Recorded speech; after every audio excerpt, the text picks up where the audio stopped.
Hey, bitches.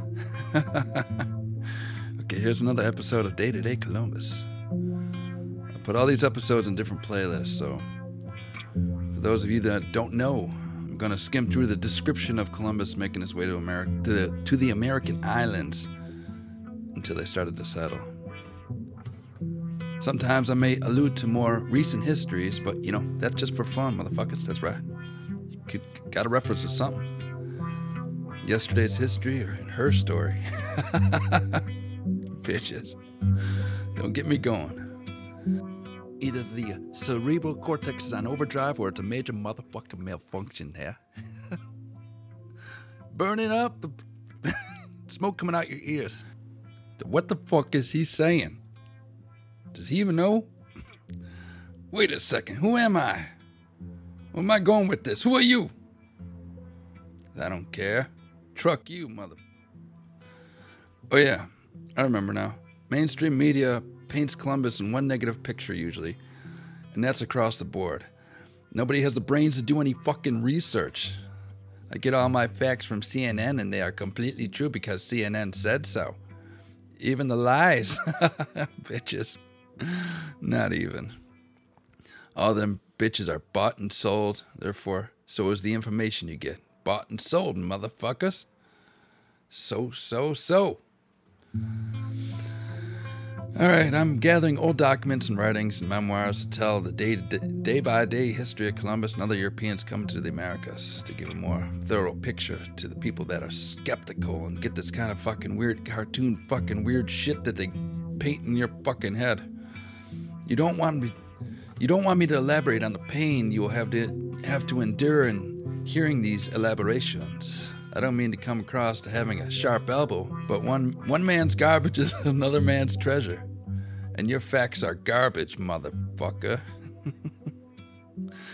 We will bring up that empirical data in a separate episode, and you'll hate your life as much as I do for you after hearing that empirical data, right? Yeah, memoirs and fucking old notes and shit like that, and documents and stuff like that. We're gonna go over that stuff. That's what we go over. Not opinionated shit, alright? Okay.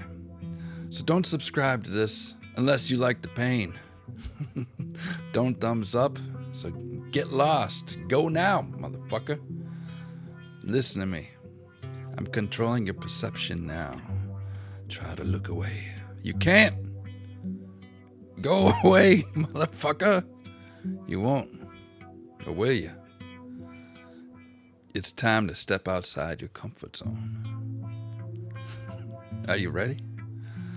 So let's start with a little backstory that I presented in earlier episodes that can carry on with the conclusion of the writings of Dr. Chanka, who came to America with Columbus in the year 1493. And we have previous episodes to that if you want to check it out. If not, go fuck yourself. All right. Columbus left Spain. There's a backstory now, okay? We're going to start from kind of skim through over those episodes. Columbus left Spain in hopes to find money for Spain and himself. You know how people are? Are people greedy for wanting to persevere? Or to pay some bills along the way?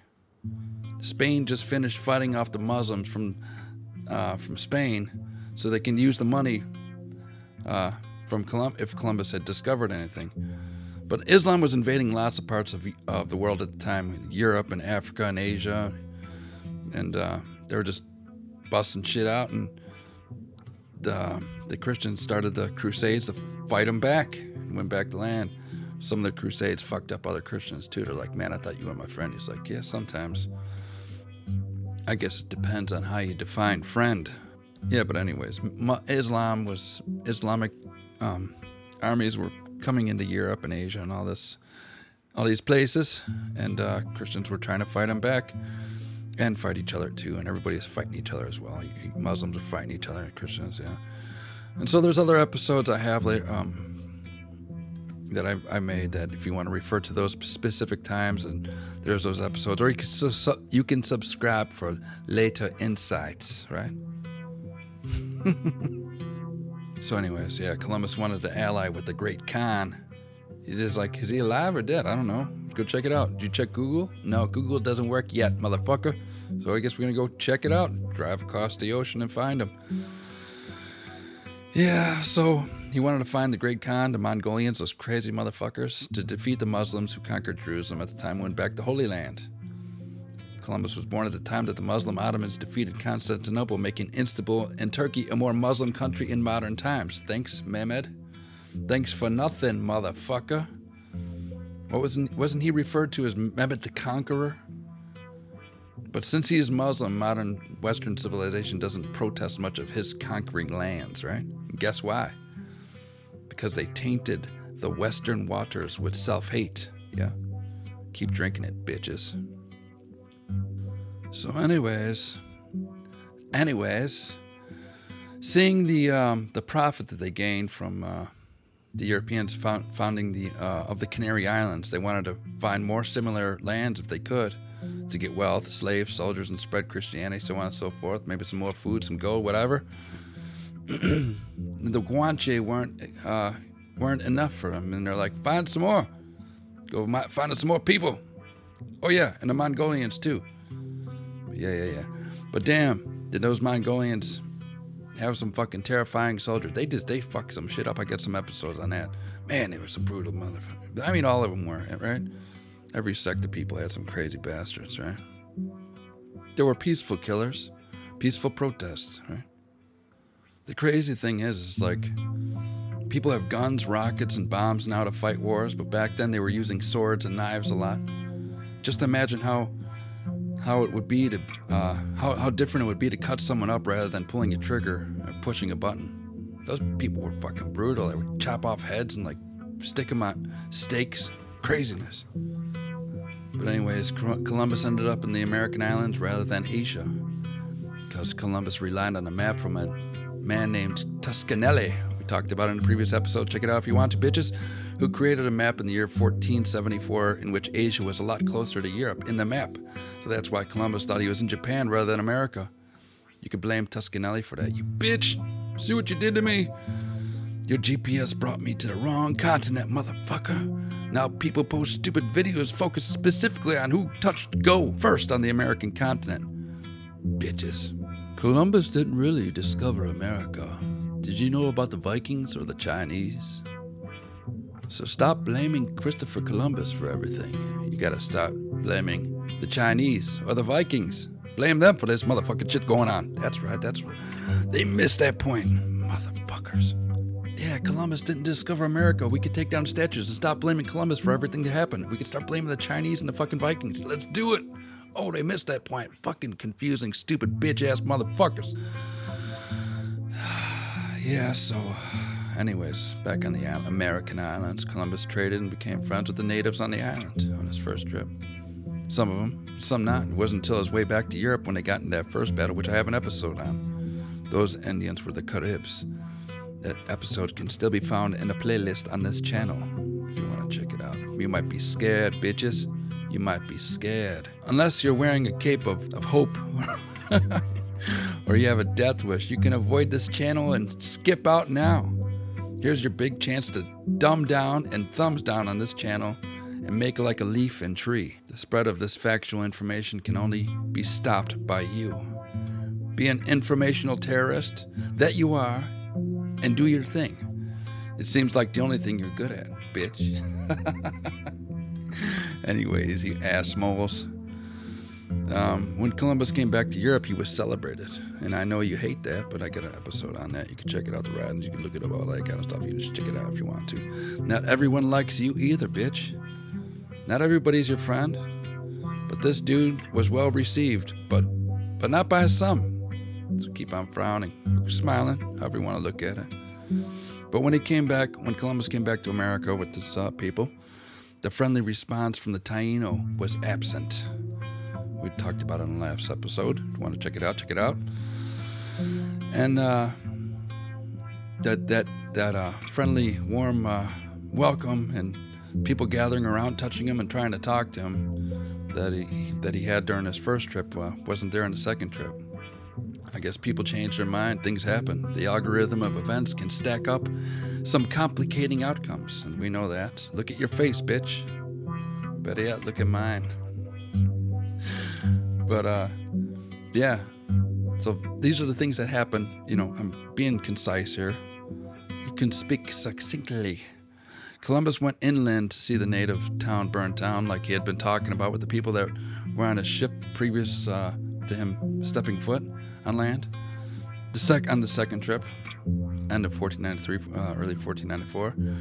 This is after he got drunk with the natives the night before. And a lot of time and precious moments passed between the two different groups of people, but things weren't really getting wild yet at that point, as far as we know. You see, when people take memoirs or write notes, they usually write down the big events, right? But all these little events that happen in between, you don't know really what the fuck happened with all those motherfucking little events. Yeah, they got drunk, and then we gathered at, and they probably had some food, and they probably laughed and made some jokes. Maybe they did some fucking dances, crazy shit. Maybe some sang some songs. Who knows? They probably did some crazy stuff we'll never even know about. But they wrote about the big events, you know, like, hey, this guy lied, and he said this thing and said that thing. But there's like so many other little moments in between that. So when Christopher Columbus came back on his second trip, he was going to relieve the men that he left back on his first trip. And then through talking to people, he found out, he talked to some people, and they said, no, your men are all right. They're over there doing something, yeah, da, da. And then he talked to some other people and said, no, your people are dead. And then so eventually, Christopher Columbus and his people went on land, and they seen that the town was burned down because they said they were attacked by another tribe, and then they burned down the town and hurt the chief and killed the Christians and so on and so forth. Yeah. And when I talked to the chief said that the Christians, some of them had died from the disease, and some of them fought each other, and then some of them died from the battle. And so Columbus is like, well, who the hell's killing them, and why would they die, and why? So they said that from the last episode that the Christians were trying to take two or three women at a time back into their cabins at nighttime. They're like, each one of them wanted to have an orgy with the women, and then the Indians killed them. See, that doesn't make a lot of sense, but that's supposedly what had happened. Believe it or not. But anyways, can you imagine coming back to a place where your friend are dead or your coworkers are dead? Those times were different, yeah? Those people were different. Columbus, all the Europeans and the Indians were different. Some tribes even ate people. Can you imagine eating a guy's leg with a group of people around a campfire? Yeah, man, this is some good meat.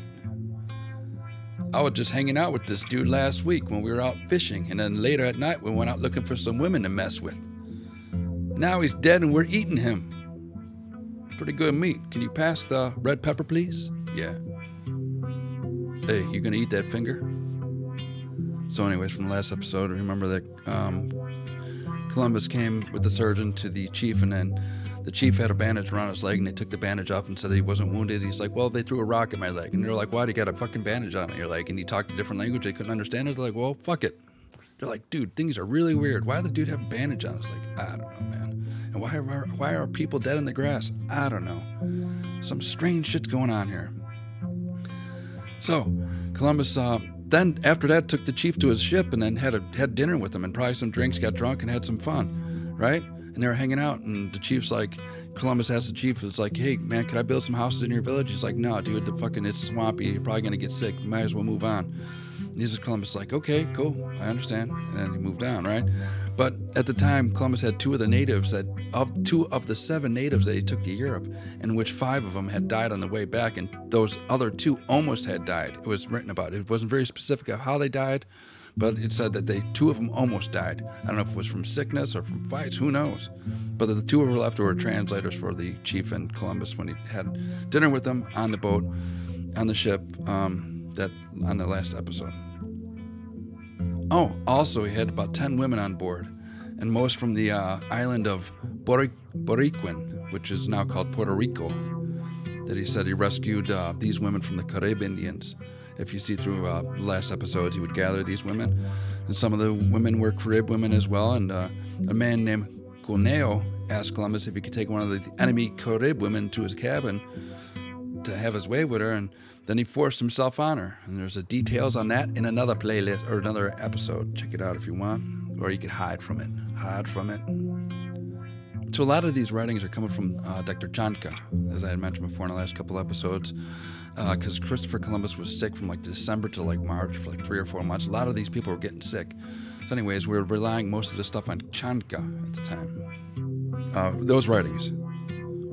So anyways, Columbus and the Europeans still didn't know the real story about how the Christians that were left from the first trip had died. He's like, how the fuck did they die, man? What was going on here? Why are these people running from me? Things were cool last time I was here. And when they went, when the Europeans went back to recover those women that jumped off the boat, the Indian village was gone. They skipped town. They're like, man, we're out of here. Like, where'd they go? Why did they go? So, yeah, so weird things were happening. So Columbus and his men harbored in that area for one more day because of the weather. The weather was bad, and they took a few rowboats down the shore until they came across some more apprehensive Indians who fled at the sight of the Christians. Like, hey, motherfuckers, where you going? We're just trying to talk to you, man. And it's when the Europeans came ashore and found one of the wounded Indians hiding in the high grasses. He had a huge wound on his back that wounded him so bad that he couldn't escape from the sight of the Europeans when the other Indians started running off. He's like, dude, I'm just going to lay here in the grass, man. Can't run. Get this big hole in my back. The Indians of the particular island shot darts like the boys of Castile, Chanka wrote. They shot with slings. But the Indians didn't have the steel. They shot, but their shots were still deadly. They probably used stone tips, right? The Indian that they found hiding in the brush was wounded from the other tribes, and they had, I guess, some dart in his back that left a hole. I don't think Chanka, there wasn't specific if the dart was in his back still. I don't think so. I think it was just a huge wound, and maybe the Indian was holding a dart. He's like, this was in my back. So this wounded Indian said that he had been attacked by the Kaunabo and his people. And these were the same people that supposedly burned the Indian village and supposedly killed the Christians and wounded the chief's leg with a rock that he put a bandage around. Do you put bandages around bruises usually? Maybe they do. Maybe that's some kind of secret. But anyways, the Europeans had a hard time understanding the wounded Indian with the hole in his back. But they gathered what he said was on track with what they had been hearing at the time from the other people. Besides, he had a huge dart wound on his back that prevented him from running. Can't be more convincing than that, right? Got this hole in my back, dude. You try stabbing yourself in the back. It's almost impossible. I guess that's what I said to myself when I gave my ex-demon girlfriend another chance. So much for that. Just another dart in the back. There's a sign on my back that says, kick me and lie to me, bitches. Anyways, Columbus. These happenings were in the year 1493 and early 1494. About 500 fucking years ago. 500 years ago. Way back in the yesterday. Many yesterdays ago. So many moons ago. Can you count moons? How come the moon's invisible tonight? That's a new moon. Anyways, after... the fuck's he talking about? After this, Columbus and his men found a harbor to settle and catch some fish. And they were hungry and wanted some more meat. But there was not a lot of meat around, so they settled for the fish. Okay, man, if you catch a lizard, get one. What about a spider? No, man. So they had to eat the fish quickly. Chanka wrote that the fish were so much bigger than that of Spain that if they didn't eat the fish quickly within a day or so, the food would spoil by the next day. And then Chanka wrote that it was so hot and damp in the area that it made this fish spoil quickly. And this fish had a shorter shelf life than anything else. In Spain, different climate. This fish had a shorter shelf life than a politician's promise and less hope than a Black Lives Matter victim. Throw that stuff out. Don't dress it up with spices. A1 sauce hasn't been invented yet at this point in history for food. Anyways, the Christians were starting to build in the area of Hispaniola at this time, and the Indians still came to trade gold and eat with the Europeans. And Chanka wrote about all the different things, all the different trees that he saw, and the cotton he got from the trees, and all the different foods that he had. And then that the natives brought yams to the Europeans, and the Taino called yams hage, and then the Caribs called them nabi. So now we call them yams. And then when the Indians would visit the Europeans to trade gold for whatever the Europeans gave them, tags, laces, beads, pins, and bits of dishes and broken plates. It's like, what the hell? What the hell is with the Europeans trading broken pieces of plates for gold? Who came up with that fucking idea? The Indians traded for it, but I guess another man's garbage is another man's treasure. But a broken plate? It's like, whatever, man. Strange shit. What is it, a scam, or was the Christians as confused? Or like, hey, I guess if you want this broken plate, take it, man. He's like, hey, man, hey, Pedro, break another plate so we can trade some pieces of it. It's some strange shit, man. What did the Indians do with these broken plates? Who knows? So anyways, Chanka continues to write that the Indians were all naked except for some of the women who wore cotton, like a cotton belt around their waist with some grass or some leaves tucked into it to cover their private parts. So what did the men have a bunch of their dicks hanging out and the women were covering up their private parts? Why would they do that? What if the guy identified as a woman? Maybe he had some grass around him too, right? Or if the woman identified as a man, she called her pussy a dick, right? I don't know. Anyways, let's move on. Chanka wrote that some of the natives decorated their faces with either black or red or white paint, and they shaved parts of their head and braided their hair and other strange parts of their head. And the Europeans would laugh about how strange the Indians lived with their crazy hairstyles and painted faces. They're like, man, what the hell kind of haircut is that? So that's what Chanka wrote. And the Europeans would laugh about it. Like, oh, look at that fucking haircut, man. I don't know. How funny would that be? But anyways, that's what was written, you know? Yeah, so you never hear really about that kind of shit.